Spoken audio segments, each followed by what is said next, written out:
Assalamualaikum warahmatullahi wabarakatuh. Selamat pagi anak-anakku. Berjumpa kembali di My English Class bersama Mr. Yudanto Agung. Semoga kita semua selalu diberikan kesehatan, keberkahan, dan selalu dalam lindungan Allah Subhanahu wa Ta'ala. Untuk kesempatan kali ini kita akan membahas materi mengenai comparison degree, pengertian, pola, dan contoh kalimat. Apa saja yang akan kita bahas pada pertemuan kali ini? Check it out. Silakan kalian baca dan pahami dulu artikel berikut.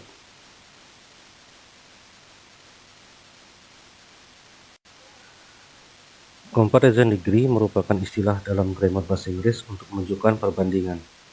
Dalam comparison degree, adjektif atau kata sifat atau adverb kata keterangan akan mengalami perubahan bentuk sesuai dengan tingkatan perbandingannya.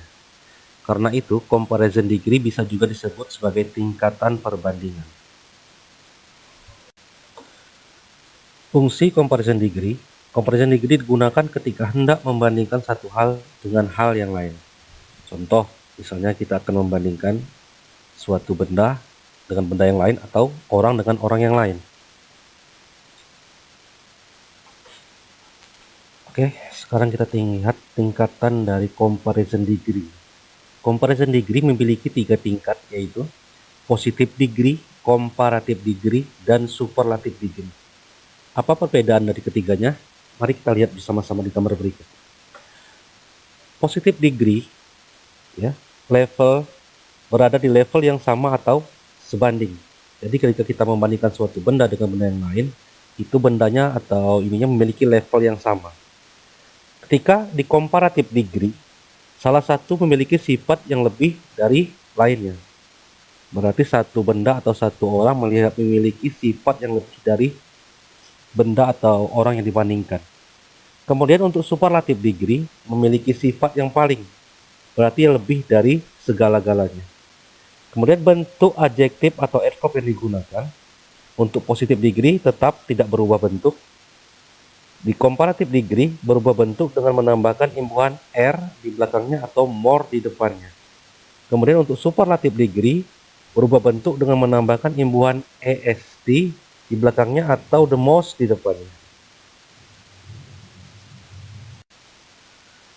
Oke, setelah tahu perbedaan dan pola dari ketiganya, sekarang waktunya belajar contoh kalimat dari comparison degree. Mari kita bahas satu persatu. Kita mulai dari positive degree ya. Pada positive degree, kedua hal yang dibandingkan berada di level yang sama atau sebanding. Oleh karena itu digunakan as adjective atau adverb as. Misalnya contoh ya, you are as pretty as her. Memiliki arti kamu sama cantiknya dengan dia. Atau bisa kita gunakan juga contoh yang lain, misalnya you are as clever as her. Kamu sama pandainya dengan dia. Baik, untuk penjelasan selanjutnya kita lihat dalam bentuk pola ya, pola kalimatnya. Subjek yang pertama ya, ditambah to be, ditambah as, adjective as, ditambah dengan subjek untuk kedua ya. Contoh, you are as pretty as her. Contoh yang kedua, his drawing is as good as mine. Ya, artinya kamu sama cantiknya dengan perempuan ya. Kemudian gambarmu sama bagusnya dengan gambarku. Contoh pola kedua, subjek tambah verb ditambah s, adverb s ditambah subjek ditambah verb. Contoh kalimatnya, Nana speaks as calmly as J does.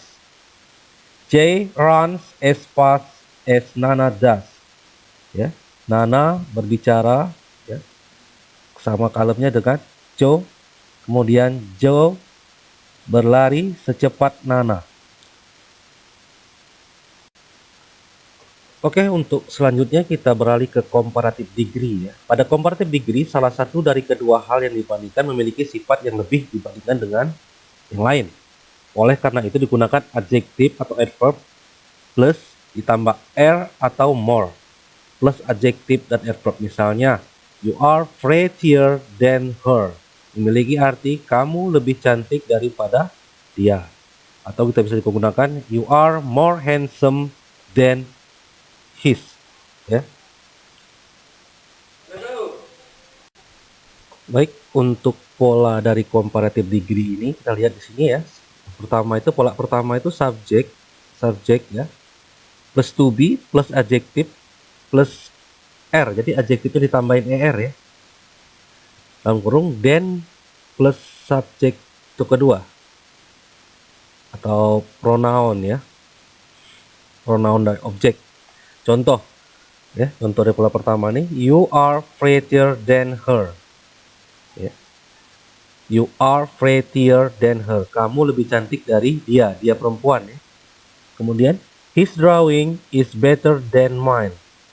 Gambarnya lebih baik atau lebih bagus dari punyaku.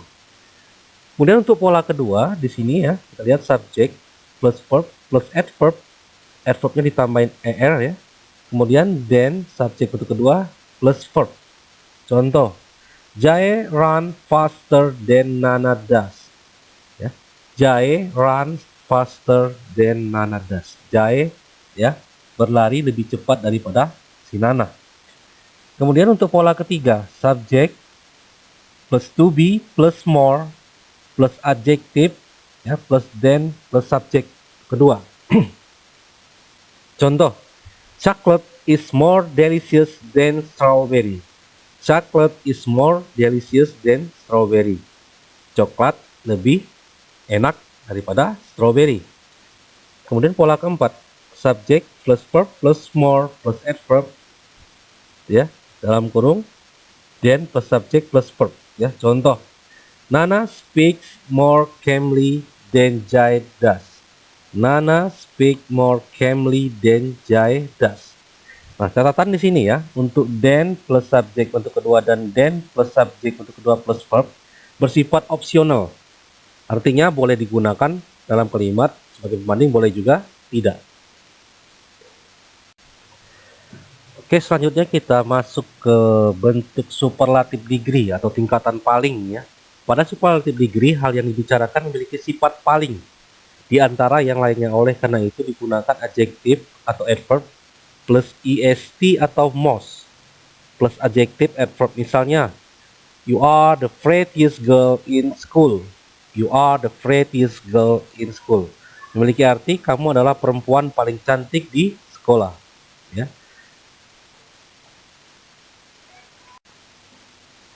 Sekarang kita lihat pola dari superlative degree ya. Di sini kita lihat pola pertama, subjek plus to be plus adjective plus est dalam kurung objek ya. Contoh, you are the prettiest girl. His drawing is the best ya. His drawing is the best. Pola kedua di sini, subjek plus verb plus the adverb plus est plus objek. Contoh, Jai run the fastest of all the runners. Jai runs the fastest of all the runners ya. Jai berlari paling cepat di antara pelari-pelari lainnya. Pola ketiga, subjek plus to be plus the most plus adjective plus objek. Contoh, chocolate is the most delicious flavor. Chocolate is the most delicious flavor ya. Chocolate adalah makanan paling enak ya. Pola keempat ya, subjek plus verb plus most plus adverb plus objek. Contoh, Nana speaks most calmly in class. Nana speaks most calmly in class. Jadi kita bisa lihat di sini ya. Sini yang digunakan ya est di akhiran verb atau adverb. Bisa juga menggunakan most di depan verb atau adverb.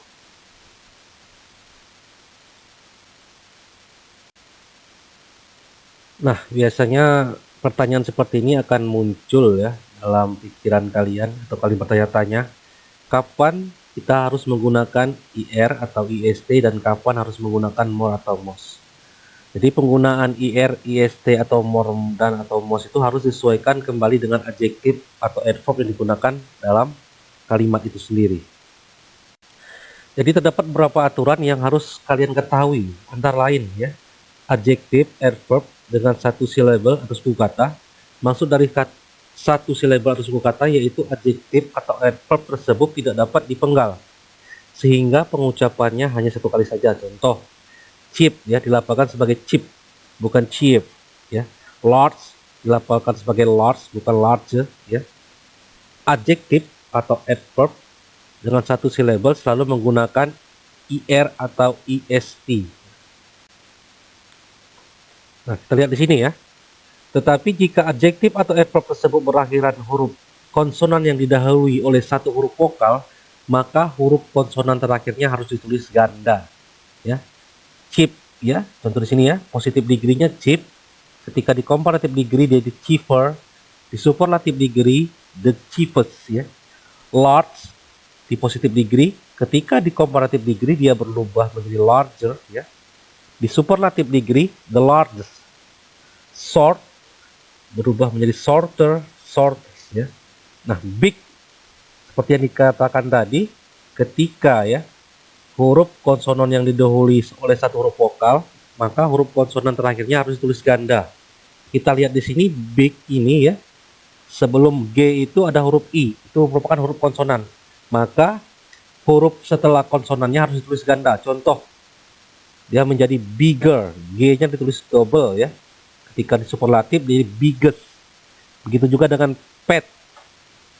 Karena setelah huruf A itu huruf T, maka T-nya ditulis double ya. Fatter. Ketika menjadi superlatif, dia jadi fattest ya.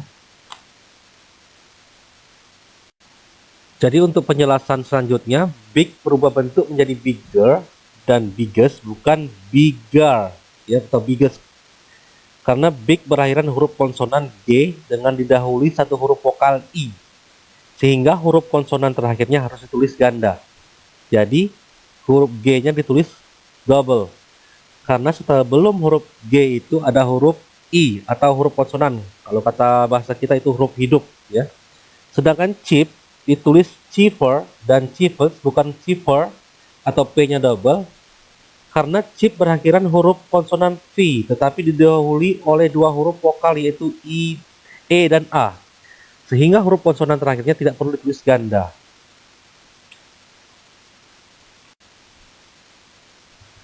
Kemudian adjektif atau adverb dengan dua syllable atau dua suku kata. Maksud dari dua syllable suku kata yaitu adjektif adverb tersebut dapat dipenggal menjadi dua sehingga pengucapannya terdiri dari dua kali ucap. Contoh di sini heavy dilafalkan sebagai heavy ya, clever dilafalkan sebagai clever. Adjektif atau adverb dengan dua syllable bisa menggunakan er atau est, bisa juga menggunakan more atau most.